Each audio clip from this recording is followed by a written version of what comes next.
ناظرین، سانگڑ سے رانا محمد سلیمان کی رپورٹ کے مطابق کہ پی ٹی ایل ایف تالکا ٹنوادن کی کال پر تالکا صدر لکھا نینو خاص کے لیے غلام رسول حجورو، اعجاز ڈیرو، پروفیسر احمد بلال گوری، اسلم پٹھان اور دیگر نے کھوٹکی کشمور میں قتل ہونے والے استاذہ علی مراد بنگوار، ہدایت اللہ لوہار اور ظفر اللہ لاکھو کے قتل کے خلاف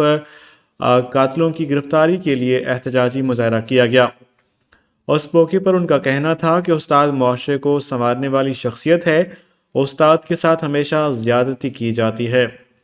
اعلیٰ حکام سے مطالبہ کیا گیا مذکورہ استادوں کے قاتلوں کو فل فور گرفتار کیا جائے اور استادوں کے ساتھ انصاف کیا جائے، بصورت دیگر احتجاج کا دائرہ بڑھایا جائے گا۔ تعلیم کا قتل ہے، یہ سندھ کے شعور کا قتل ہے، اس قاتل کو